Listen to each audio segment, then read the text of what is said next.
जय हिंद दोस्तों। आज की वीडियो में हम लोग पढ़ने वाले हैं क्लास 10th में जो हमारा राजनीति का किताब है, राजनीति विज्ञान का, उसके चैप्टर नंबर 4 को, जिसका नाम है लोकतंत्र की उपलब्धियां। इस क्लास में हम लोग इस चैप्टर से जो भी महत्वपूर्ण ऑब्जेक्टिव प्रश्न बनने वाले हैं उन्हीं को एक एक करके हम लोग सॉल्व करेंगे। क्योंकि चैप्टर छोटा है तो ऑब्जेक्टिव क्वेश्चन भी कम ही बने हैं, तो एक छोटे से वीडियो में हम इसको खत्म कर लेंगे। तो देखते हैं पहले क्वेश्चन को कि क्या है। पूछा जा रहा है, भारत में किस तरह के लोकतंत्र की व्यवस्था है? प्रत्यक्ष, अप्रत्यक्ष या दोनों, या इनमें से कोई नहीं? तो देखिए, भारत में ऐसे तो लोकतांत्रिक शासन व्यवस्था है, लेकिन लोकतंत्र भी दो प्रकार के होते हैं। एक होता है प्रत्यक्ष लोकतंत्र और एक होता है अप्रत्यक्ष लोकतंत्र। प्रत्यक्ष लोकतंत्र वो होता है जिसमें जो भी फैसला लेना हो उसमें जनता स्वयं भाग लेती है, तो प्रत्यक्ष लोकतंत्र होता है। और अप्रत्यक्ष उसको हम कह सकते हैं जिसमें जनता स्वयं भाग न लेकर के अपने प्रतिनिधियों को वहां पे भेजती है और वही जनता के लिए फैसला लेती है। तो ये दोनों ही लोकतंत्र ही हैं, लेकिन एक प्रत्यक्ष में आता है और एक प्रत्यक्ष में। हमसे पूछा जा रहा है कि भारत में किस तरह का लोकतंत्र है, प्रत्यक्ष है, अप्रत्यक्ष है या दोनों है?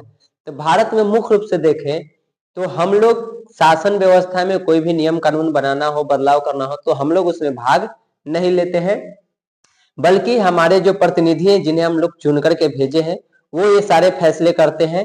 तो उस आधार पे हमारे यहाँ जो लोकतांत्रिक व्यवस्था है वो अप्रत्यक्ष हो जाएगा। तो यहाँ पे बी इसका सही जवाब है। पूछा जाए कि किस देश में प्रत्यक्ष लोकतंत्र है, तो मात्र एक देश का नाम आता है जहां पे प्रत्यक्ष लोकतंत्र है, और वो देश है स्विट्जरलैंड। तो यहाँ पे प्रत्यक्ष लोकतंत्र है, बाकी किसी देश में यहाँ पे प्रत्यक्ष लोकतंत्र नहीं है। लगभग सभी देशों में अप्रत्यक्ष लोकतंत्र ही है, तो भारत में भी अप्रत्यक्ष लोकतंत्र है। उसके बाद है 18वीं लोकसभा चुनाव कब हुआ था?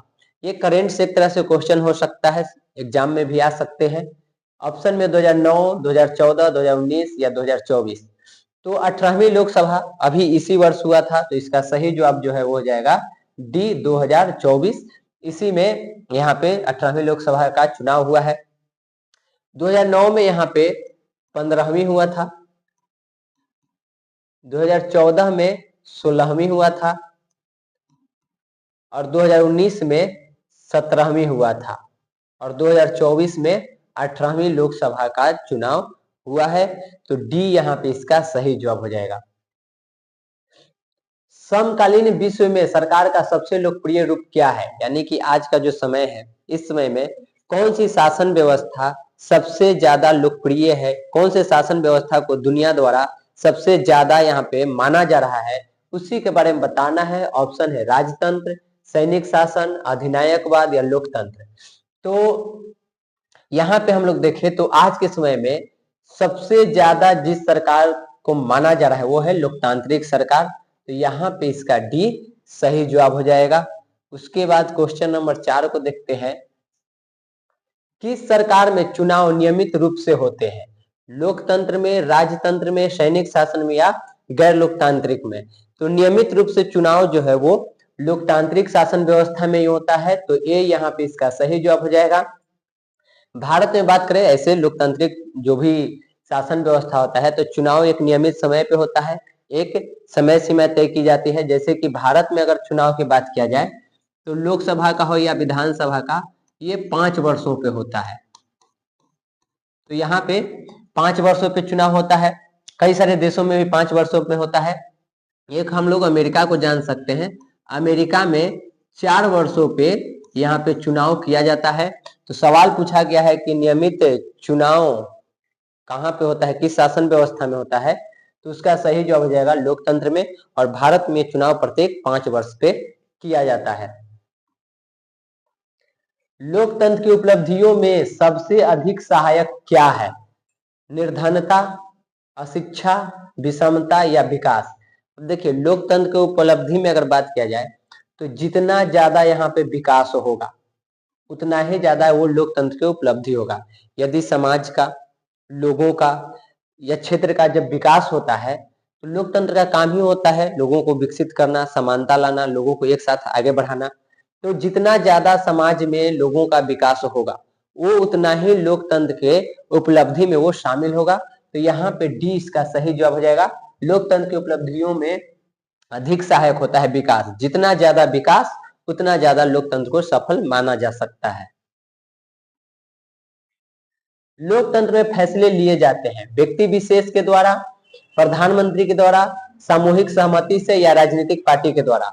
लोकतंत्र में हम सभी जानते हैं, जैसे अभी हम लोग अपने भारत की बात करें तो यहाँ पे प्रत्यक्ष लोकतंत्र है नहीं, अप्रत्यक्ष है। और हम लोग यहाँ पे खुद शासन व्यवस्था में कोई भी नियम कानून बनाना हो तो भाग नहीं लेते हैं, बल्कि हमारे जो प्रतिनिधि हैं वो भाग लेते हैं। यानी एक तरह से हम कह सकते हैं कि भारत में जो लोकतांत्रिक शासन व्यवस्था है वो प्रतिनिध्यात्मक है।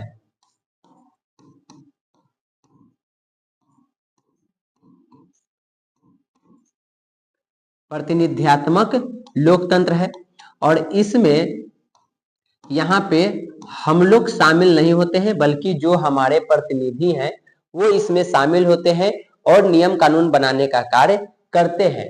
यहाँ पे पूछा जा रहा है कि लोकतंत्र में फैसले किसके द्वारा लिए जाते हैं। तो लोकतंत्र में या प्रत्यक्ष हो या अप्रत्यक्ष हो, इन दोनों जगहों पे जो फैसले लिए जाते हैं वो सामूहिक सहमति से लिए जाते हैं।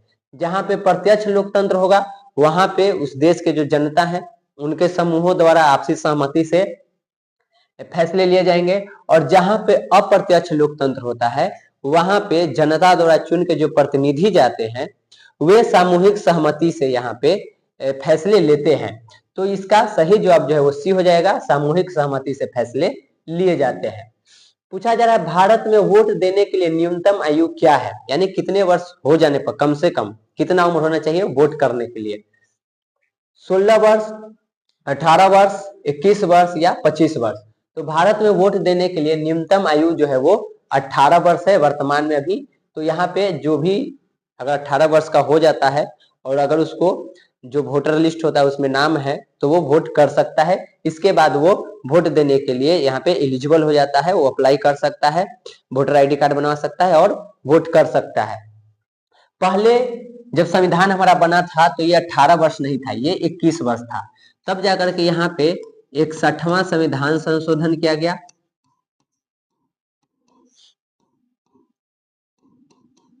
इकसठवां संविधान संशोधन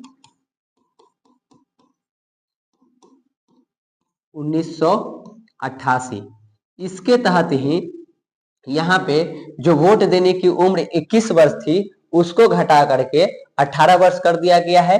और ये जो जिस अनुच्छेद से संशोधन संबंधित था वो अनुच्छेद था 326। तो संविधान के अनुच्छेद 326 में 61वां संविधान संशोधन 1988 के द्वारा वोट देने की उम्र 21 वर्ष को घटा करके 18 वर्ष कर दिया गया। इस समय के प्रधानमंत्री की बात करें तो प्रधानमंत्री थे राजीव गांधी। तो उन्हीं के शासनकाल में ये काम किया गया था। तो इस चीज को भी ऐसे याद रखेंगे। ऐसे पूछा जाएगा कि वोट देने की न्यूनतम आयु क्या है तो वो 18 वर्ष है, इसी को याद रखना है।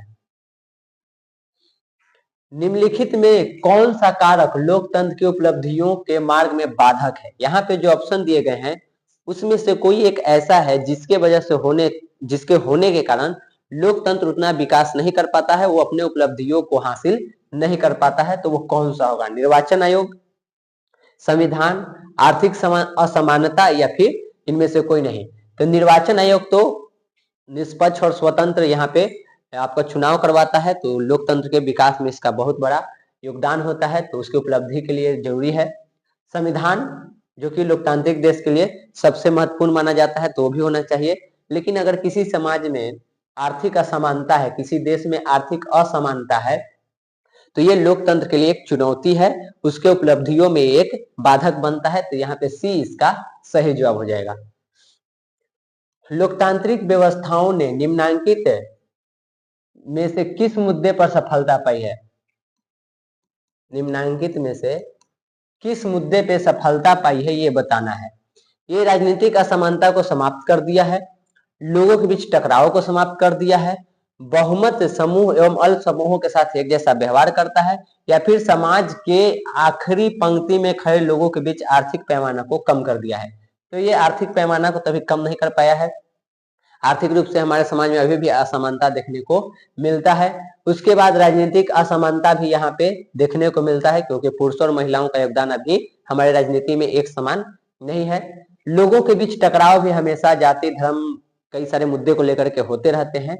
तो मुख्य रूप से अगर यहाँ पे देखें तो लोकतांत्रिक व्यवस्थाओं में हमारे देश में देखा जाए तो बहुमत समूह और अल्प समूहों के साथ यह एक जैसा व्यवहार करता है। तो यहाँ पे इसका सी सही जवाब हो जाएगा। किस सरकार में फैसला लेने में विलंब होता है, यानी कि देरी होता है? अधिनायकवाद में, तानाशाही में, राजतंत्र में या लोकतंत्र में? तो इसका सही जवाब जो है वो हो जाएगा डी, लोकतंत्र। क्योंकि लोकतंत्र में फैसला कोई अकेले व्यक्ति विशेष द्वारा नहीं लिया जाता है, बल्कि इसमें जो भी जनता द्वारा चुन के प्रतिनिधि आते हैं उनके द्वारा फैसला लिया जाता है। तो एक कोई भी फैसला लेने में एक लंबे प्रक्रिया से उसको गुजरना पड़ता है, जिसके कारण यहाँ पे फैसला लेने में देरी होती है। तो डी इसका सही जवाब हो जाएगा। भले ही फैसला लेने में देरी होती है, लेकिन माना जाता है कि लोकतंत्र में फैसला लेने में भले ही देरी हो लेकिन बेहतर फैसला लिया जाता है, क्योंकि काफी लंबे प्रक्रिया से गुजर के काफी बहस के बाद एक निर्णय पे पहुंचा जाता है। तो देरी होती है लेकिन फैसले अच्छे लिए जाते हैं। लेकिन सवाल हम लोग को पूछा है कहाँ देरी होती है, तो लोकतंत्र में होती है। तो ये इसको याद रखेंगे। निम्न में से कौन सी एक बात लोकतांत्रिक व्यवस्थाओं के अनुरूप नहीं है? कानून के समक्ष समानता, स्वतंत्रता एवं निष्पक्ष चुनाव, उत्तरदायी शासन व्यवस्था या बहुसंख्यकों का शासन? तो यहाँ पे लोकतांत्रिक व्यवस्था में कानून के समक्ष समानता होनी चाहिए, नियमित रूप से स्वतंत्र और निष्पक्ष चुनाव भी होना चाहिए, उत्तरदायी शासन व्यवस्था भी होना चाहिए, यानी जो सरकार में हो जनता को जवाब भी दे कि वो क्या कार्य कर रही है, उसके आगे की क्या योजनाएं हैं। लेकिन यदि लोकतांत्रिक व्यवस्था में हमेशा बहुसंख्यकों का शासन रहेगा तो ये लोकतंत्र के लिए यहाँ पे बाधक है, उसके उपलब्धियों में एक बाधक बन सकता है, उसके अनुरूप ये नहीं है।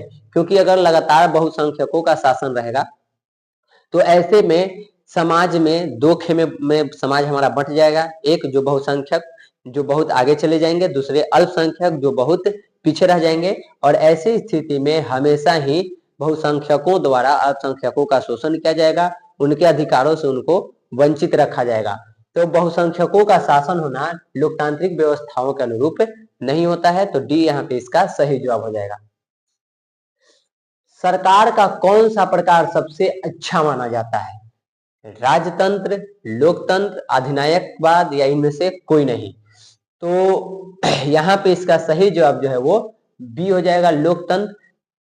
अभी जितने भी विश्व में जितने भी शासन व्यवस्था है उसमें सबसे बेहतर लोकतंत्र को ही माना जाता है।